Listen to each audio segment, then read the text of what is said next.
Welcome back, everybody, to another episode of The Inside Line. My name is Kristin Carpenter, and I'm here with my illustrious co-host, Nick Sargent. Good to see you all again. We're so lucky to have Bryce with us today. Yes, we are. Why don't you go ahead and give him the full introduction treatment? Yeah, we have Bryce with us today. For those of you that know Bryce, and he's been in the industry for a long time. And for those of you that don't, Bryce Phillips is the founder and CEO of Evo, one of the coolest retailers in our space and in the community. But beyond a retailer, he's also a hotel operator and owner, and he has a lot of touch points globally. And Bryce's outlook and perspectives of our industry are extremely interesting. So we're really excited to dig in today. Yes, we definitely are. And Bryce, first of all, thanks so much for joining us because you are going a million miles an hour.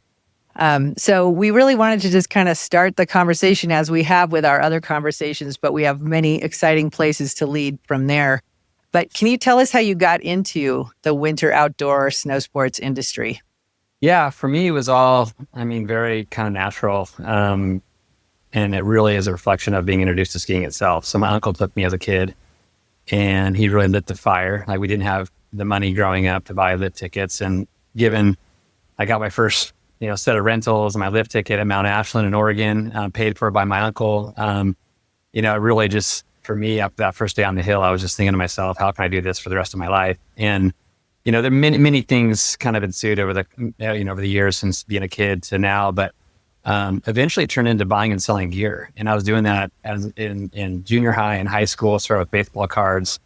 Eventually, this thing called the internet came along in the 90s. I started selling on eBay, and that was all pre-Evo. So people think about, or sometimes ask about, the founding of Evo, and the official founding was 2001. But in many ways, I've been doing what I do now many years prior. I just also want to say this is going to air before 2026, but next year's your 25-year anniversary. Yeah. Wow. That's got to be a little weird. That's awesome.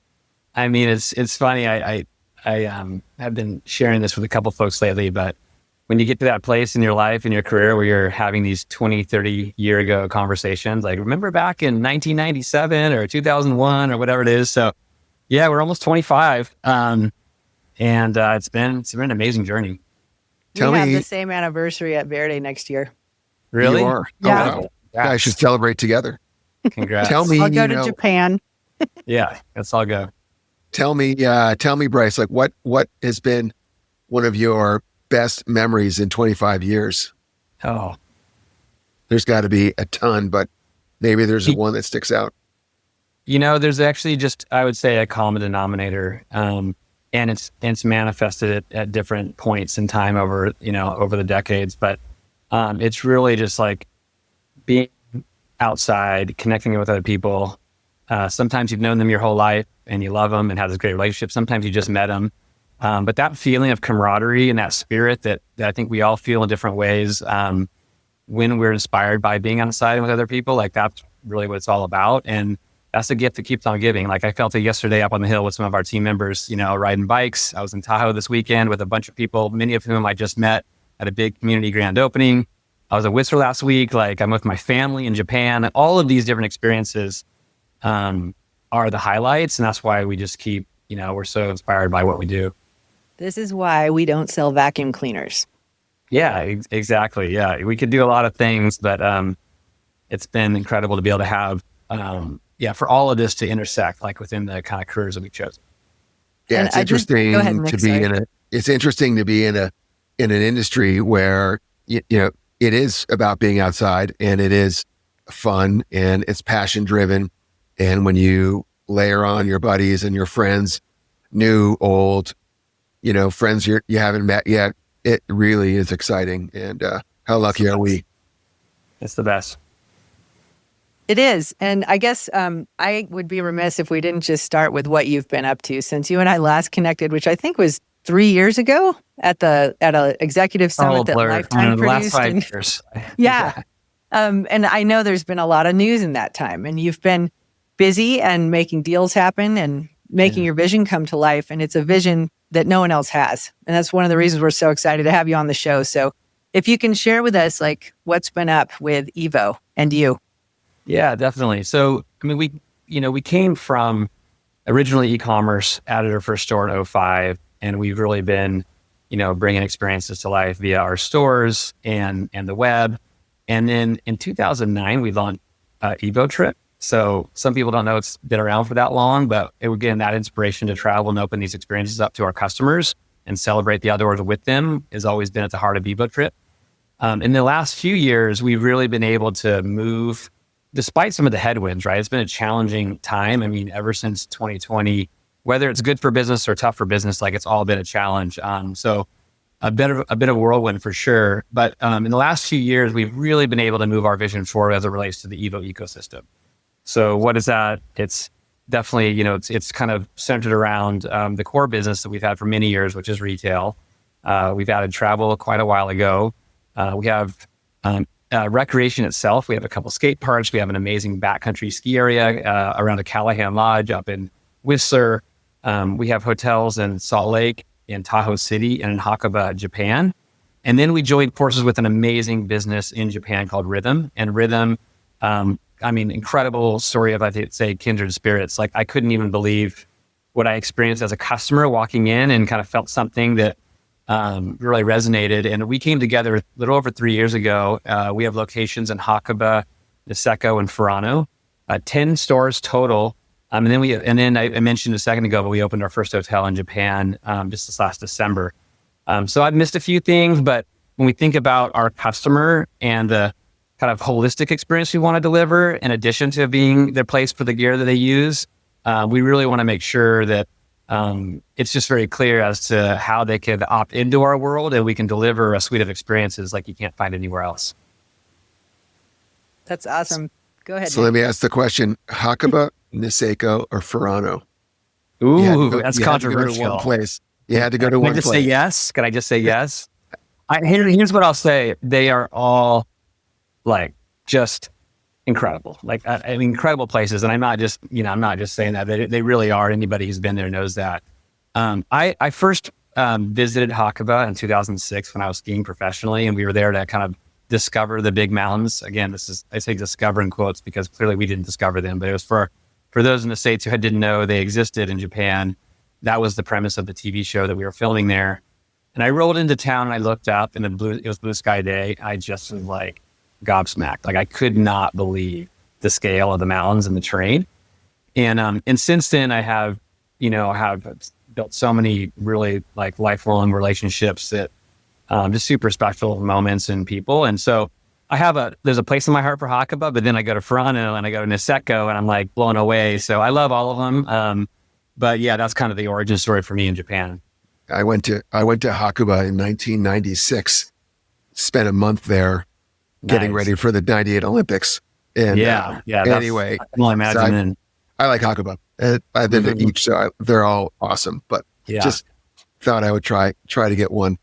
It's pretty fun. It's pretty amazing to see what's going on out there. I could talk a lot about Japan, but maybe that'll come up later. We'll do another podcast just on Japan. Yeah, we love it. Yeah.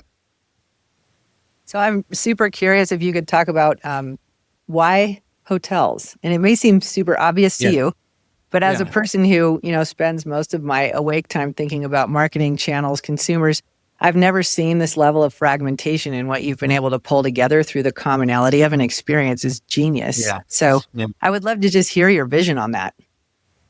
I mean, I think we're just, like, naturally drawn to hospitality. When we think about the environment we've always wanted to create in our stores, with customer care and the website, like, we just want people to feel good in our spaces, and we want to create opportunities for people to connect. So it could be an event in a store over a movie premiere or a fundraiser, or it could be around the fire at the hotel after an amazing day in the mountains. So for us, it just felt really natural. I guess it could be counterintuitive to some, but we need to stay somewhere when we travel these places that we love. Salt Lake and, like, all the incredible mountains around Salt Lake, Tahoe City. I mean, gosh, we're right around the corner from Palisades and all the North Lake Tahoe. There's so many incredible places to ride your bike out the door. I continue to be blown away by, like, the out the door activity, in Tahoe City. And then Hakuba, we're on the main corner in the middle of Hakuba where you're, again, inspired by Japanese culture and the food and the people and the mountains. So for us, it was very natural. And then if you think about the various business lines, it's like, how are we connecting every single dot? So you might come to us via a Google search and you find a product you're looking for and didn't never heard of us at all.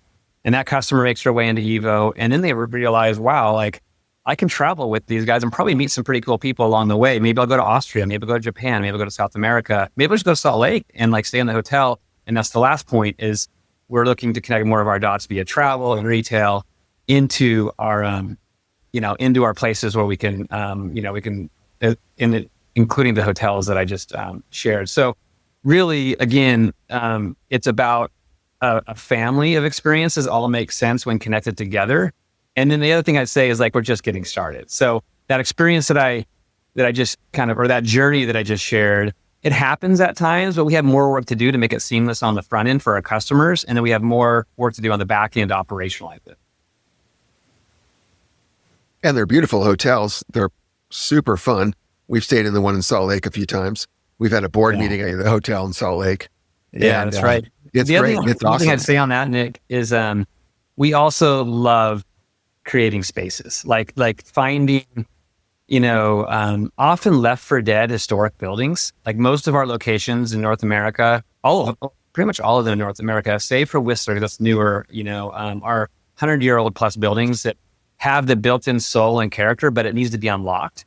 So Campus Salt Lake City, which is where we have a skate park, there's a bouldering gym, there's a retail store, and then the hotel. I mean, you're checking in at the hotel, looking into a skate park, but you're in a 100-year-old plus building. And so just unlocking that character and soul that you can only find in buildings like that is something else that we just love to do. And we continue to kind of seek out projects like that where we can bring those things together, the old and the new. We're striving always to modernize everything we're doing for the membership. And it's interesting because as I was thinking through questions and working with Nick to prepare this, like the tariff question, the compliance question, like all of these things are important to you, obviously, because you're in business. And also like how you work with suppliers, right? Like, I just feel like you might be looking at them a different way that might help other people have perspective. And I just wanted to throw that out there too, because what I love about listening to you so much always is you're always looking out. It's always, where is that puck going? You know what I mean? And there's a lot of people who are just kind of up to their neck with what's happening in this moment. Yeah. Well, first of all, I'd say thank you. And second, we're doing that too, right? It's always an and.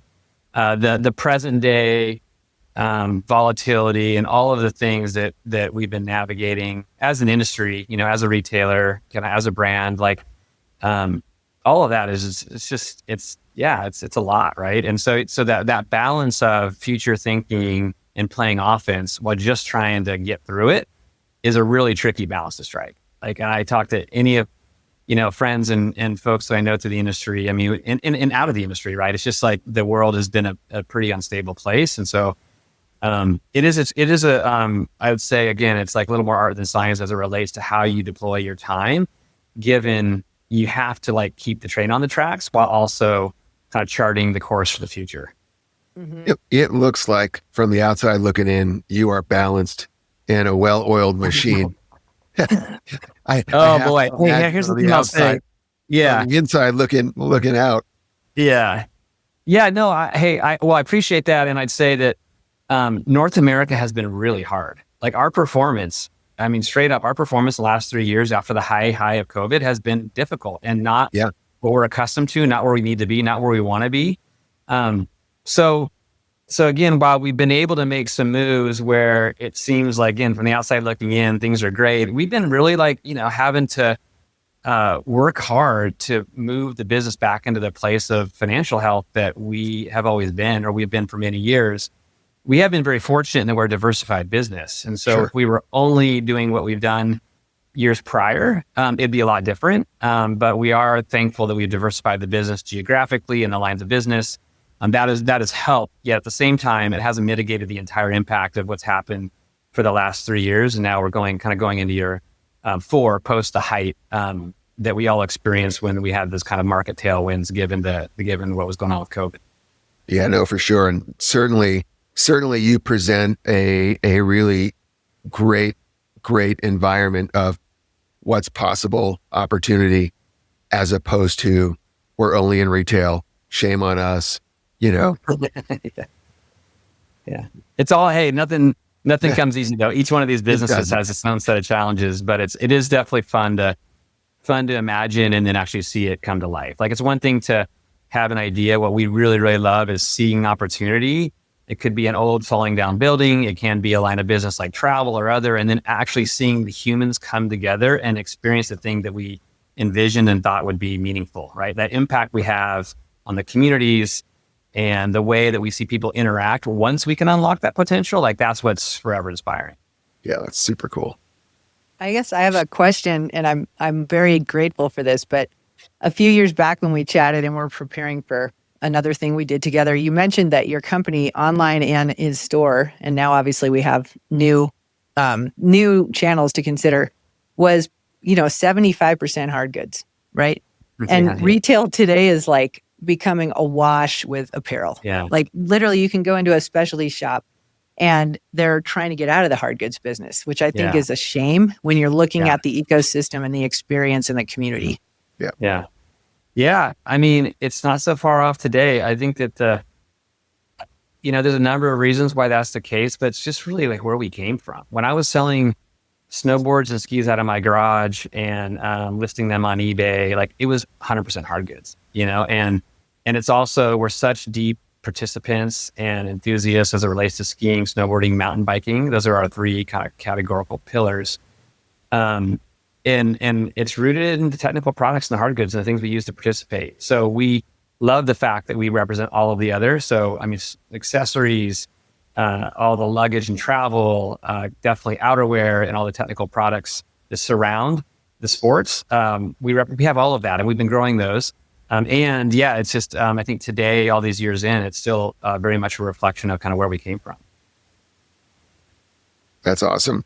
Do you have one product category that you still like to look after? I mean, you're a busy guy. You got all sorts of stuff going on, but is there one product category that you just really look forward to seeing every year or seeing what's new or different? I don't know. I think I'd maybe spin the question and say that I really love participating in all three of those things. So I like seeing the gear too, but I mean, to be out snowboarding on a deep day with my family in Japan, or mountain biking with our crew yesterday, or skiing like in the backcountry. I just love all of it. So the product itself is certainly inspiring, especially when you see innovations and whatnot, but getting to actually use it and then having those days where you're just like, oh my gosh, that like was mind blowing. Like that's what really does it for me. Yeah, no, that's cool. I mean, we still experience a lot of people that walk into a retail store and are just jacked to go see Alpine hard goods or snowboards and new graphics. And, I kind of find myself in the same space every once in a while. When I walk in.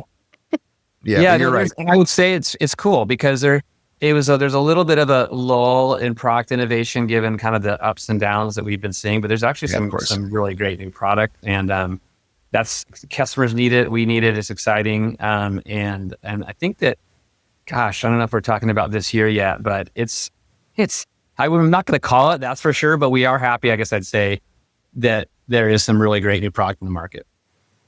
Yeah, it appears that way, and certainly, I haven't really had many conversations about this year's product line, and I'm just starting to see some social around predictions of snow and powder chasers, and so we'll take it. It's on. Yeah, but, we'll take it.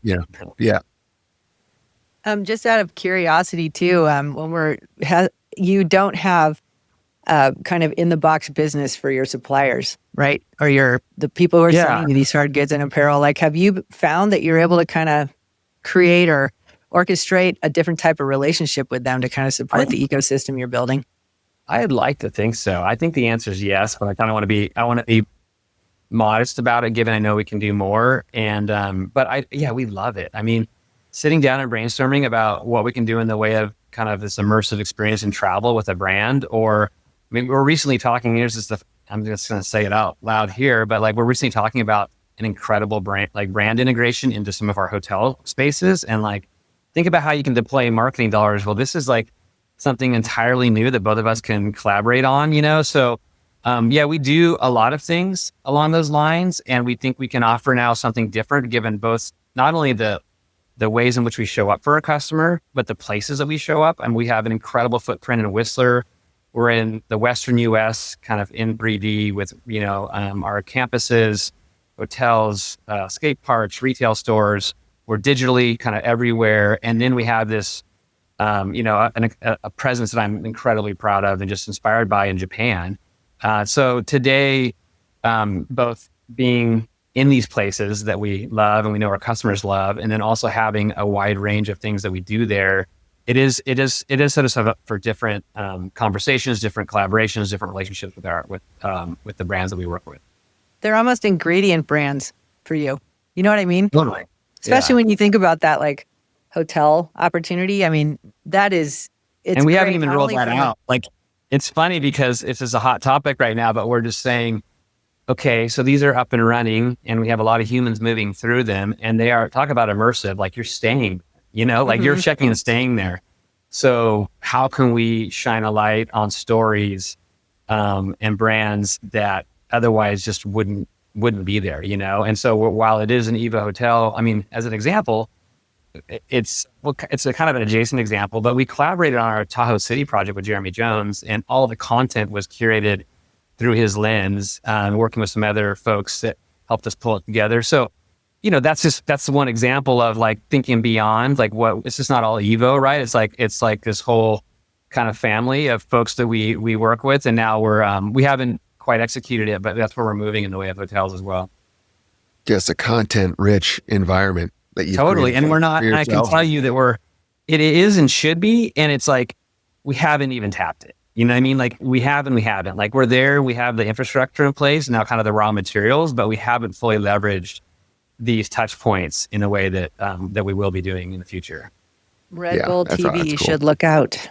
Be a partner, not a competitor, a partner. Okay. That's great to hear about, Jeremy. Do you have anything you want to add around kind of the give back around some of these places? It's not just that they're old heritage buildings. They might be in a certain part of the community that part of your vision was to bring young people into this that maybe wouldn't have that opportunity. Yeah, I kind of, I'll touch on a couple things. One is in communities, it could be a neighborhood or a town, we want to be a kind of positive catalyst. Like if we can be one of the dominoes that needs to fall in a positive direction that can have a bigger ripple, like we want to be there. Like we love that. And we've done that for a long time. And, again, we want to approach it always with humility. It's not like we're coming in to save anything. We're just here to be positive, engaged with folks that are local to create something really special. So that's one thing I'd say. The second, specific to Tahoe City, it hits on a number of fronts, but one is again, working with really talented local people to renovate older buildings and bring them back to life. I was there for a big community grand opening. And I say community specifically because it's September, right? This is like meant to be for local folks that live there. We love everybody that comes into town, but in September, it's mainly local folks. So we had over 600 people attend. And I got unsolicited feedback across the board about like how different and special it was. And I was just like super grateful to get that feedback. We had a couple people in different conversations say, hey, we needed this. And that felt really good. We had 2-year-olds, we had their grandparents, we had everybody in between. And it was just like a big, fun, positive event. So that right there is like illustrative of like what we want to do in the way of impacting communities. And then the other two things I'd say, in Tahoe City, in our restaurant was called Sierra Surf Club. That was Jeremy's brainchild, at least the name. When we get to profitability, profits will all go to protect our winners. And Jeremy founded POW, as you know. And so that was like a really cool way to kind of create this triangle of like project, Jeremy, nonprofit, and cause that we care about. And then the last thing I'd say, which you alluded to or mentioned, Kristin, is that for me at a personal level, and something that's made its way into the business over the years, is we really want to open the doors for kids, like at-risk youth, underserved communities, kids to get outside and to experience the outdoors, and also to kind of work with organizations where mentorship is kind of at the heart of it. So we work with SOS, we work with Chill, we work with the Service Board, Big Brothers Big Sisters, a number of orgs. And it really is a reflection of kind of my upbringing, some things that I saw firsthand as a kid that kind of inspired me early. And now as we grow, like the impact we can have and the number of experiences we can help create via our volunteer hours and the dollars that we can direct in that direction is just, it's like, it's grown a lot, but it's also very early because we see a bunch of opportunity as we continue to scale the business. Needless to say, you've got a lot going on. It's all awesome. It's tip of the iceberg, folks. One of the things we love to, when we vision this show, we want it to be able to help other people. And again, I think there's a way that this is going to pop people back up to that 30,000 foot view and why we got into this. But I think the accessible piece that we all can deploy and take from this is the importance of building a community, whether it's around a shop or brands or whatever it is, because that again is also a uniter during a time when it's really difficult to unite, reach, engage, get emotive with customers or consumers. And people love that. That's what they kind of got chills when you said that. Yeah. I mean, when we talk about human connection outside, like we believe that is like the antidote. I mean, with what's going on and the polarization and the stress and that all of us are feeling in different ways, like that time together, you better believe that of those 600 people that came to our event in a 2,000 person town, by the way, had different leanings politically, had different feelings about certain topics, but they were together enjoying the outdoors. And for us, if we can continue to create places and opportunities for people to come together and be inspired by these things that are this kind of common denominator, I think we find like we think that's as important as ever. And when I talk to the team about it, our team, I'm like, not only has it never been more important, it's only going to grow in its importance. The tension and the pressure that comes from technology and social and all the things that are happening, it's like we need to open more doors for people to get outside. Like it's just absolutely critical.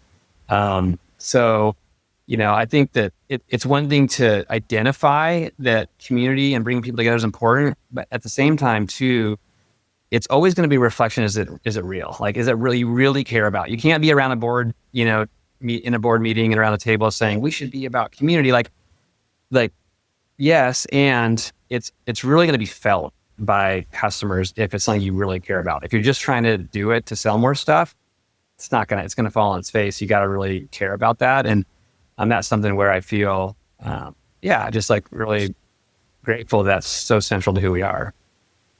Nick, do you have anything that you want to ask that you hear from? I mean, you talk to everybody all week. That's all you do. And since we have Bryce here, maybe there's a couple volleys you can. Nothing's off limits, by the way. I'll answer any question. Yeah, awesome. No, I mean, lucky, unlucky. I get to talk to a lot of people during every week, and so I have interesting perspectives. But I think just in general, the one question really is just what's your outlook? How are you feeling about this industry, where we are currently and where we potentially are going? What are you thinking there? Or maybe how are you feeling? Yeah. No, for sure. I mean, I love the question. It's a tricky one for sure. I think that as I think about the industry and I think about Evo and I think just personally, like over a longer arc of time, I'm extremely confident because I know at the end of the day, like what matters to us and how we show up and where we invest our time and what really drives us. And I would say the broader, like us, like I think that there is a reason why we're here. And like I said, connecting outside with other humans, that is so critical and will only be more important. So over a longer arc of time, I believe that will position us or that put us in a really good position. The reason why reason why I distinguish time is like, I would be crazy to try to predict the next 6 months or the next few years. Like it's just too volatile to call it. And so I know that we're working day in, day out to best manage the levers that we control. And we'll continue to do that. And there's some just real challenges, right? I mean, we've experienced things that are unprecedented and it seems like they are just going to keep coming until they don't. Like then we can maybe think differently. But it's been half a decade, of curveballs. And a lot of what we're experiencing is certainly not abating. It's like getting more intense. And so I think it's going to be really challenging, in the near term. And I think we have to be eyes wide open. But I go back to, as I think about a longer arc of time, I look outside. I'm looking outside right now and I'm thinking about the experiences and what really matters. It's like, that's not going away. That's going to just be more and more important. So if that's woven into your business, it would seem that would provide a foundation or a tailwind as we think about the future. Yeah, I think the same, in the sense that being outside is the ultimate uniter. That's why we're in this business. It's really easy to get caught up in the day-to-day and the issues.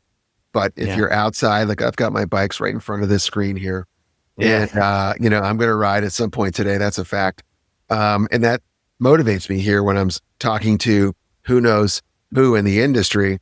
And we're trying to solve these problems. But I really feel and agree with you that getting outside and experiencing the product, but more importantly, getting away from the computer, getting away from the screen, getting away from email, and just having that time to enjoy, the sun on your back and the wind in your face, and all that outdoor has to give you, and it's a reminder why we do this, and I say this, how lucky are we? Yeah, I mean, I will say, I do wish that truth ensured that the future was going to be a little bit smoother, but you have to be, again, eyes wide open as well. I just 100%. To hold the two things in balance and know that they're both true, like, hey, very real challenges, that has, that's going to create real damage and sort of has in certain ways, plus this bigger perspective. Like, those two are kind of interesting to consider in parallel, but they're both true. And, I think we'll get through it. We always do. We always get through it. As we're looking to wrap up here, I just have two final questions for you. And one, Nick, I'd love to kind of bring your perspective in on this too. But SIA has been working really hard to try and bridge continents together and have more of a global voice, because that's also been fragmented, I think, from a legacy standpoint. It's not to the consumer because they're so connected, but you definitely have just jumped right over that. And Nick, I would love to have you ask or bring up anything you're working on with the European Outdoor Group, or just anything that you think could be I think an important point to bring up, since we have Bryce here and it just feels like he doesn't see borders the way businesses have been set up for better or for worse. Yeah. I mean, for us, I identified this a while ago, is that, the industry is truly global. The products that we're buying are European in nature, or, Asian in nature, or just domestically here in the US, and back and forth. And the conversation has really shifted from more of a local to a global conversation. And we're seeing it already with compliance and regulation around chemicals forever and shipping materials and things of that nature. And, it's really important that we continue to evolve that conversation, specifically with the retailer, because that they are the front lines. They are the connections to the consumers directly. And through, Bryce, what you're doing with, more experiential in nature, it brings you that much closer. So, we're really concentrating on extending that conversation and getting more of our international folks to really engage in the conversation and understand the market here, as we have to understand the market, say in Europe, for example. And I really see that as a huge opportunity, and, love to figure out how to include retailers deeper into those conversations. Yeah. Well, I mean, one of the interesting things is, I agree with all that, and I see it, and it has been pretty fragmented. Almost all retailers actually are in one country or the other. There's a couple that are on a continent.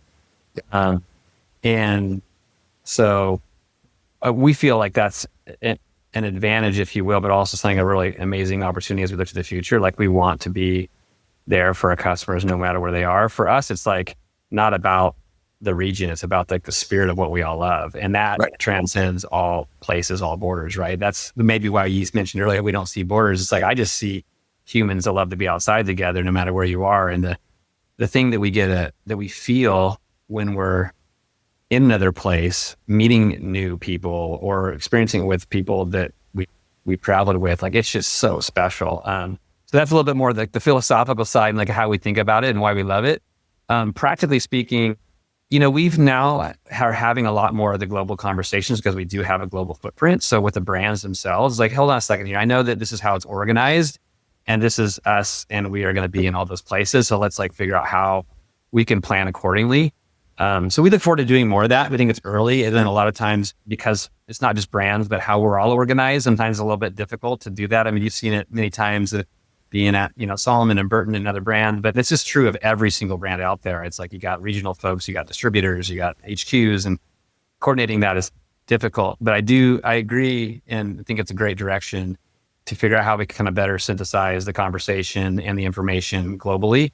For sure. It is funny, these like invisible borders end up it kind of becomes a tail wagging the dog situation, I think. And there's opportunity to unlock there. Thank goodness. And I just want to, round up by saying it's so funny because depending on who we have on the show or what we're talking about, high stakes kind of takes a different, profile. But it has always been so far about like the challenges and obstacles we're facing with tariffs, et cetera. And what I love so much about our conversation today is the high stakes is really around the youth getting into the outdoors. If we're going to be head down and like eyes wide open for a few years, right? Yeah.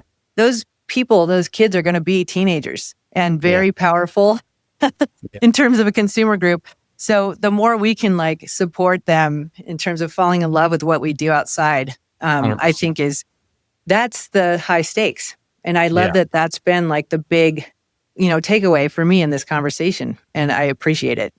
Yeah. No, thanks for saying that. I couldn't agree more. I mean, first and foremost, we believe it's like the right thing to do because somehow doors were open for us and we were able to walk through them. And to the extent we can do that, like, oh my gosh, like we do as much as possible. And to your point, like if we're going to fill up the future funnel, we better have participants. And so let's make it easier for people to get outside. Yep. And those people will also take care of the outside, which is equally important. Exactly. So anything else you want to add, Mr. Sargent? I just think, I love the conversation. I love the conversation about, creating an industry that's going to be here a lot longer than we are. And we're just a piece of that equation. And, cliche, but leaving it better than we found it. And I'm psyched for Bryce and your 25-year anniversary and your mission. And I'm looking forward to your next 25 years. Yeah, thanks. Yeah, dude, appreciate it. No, thanks for having me on. I really enjoyed the conversation. Thank you.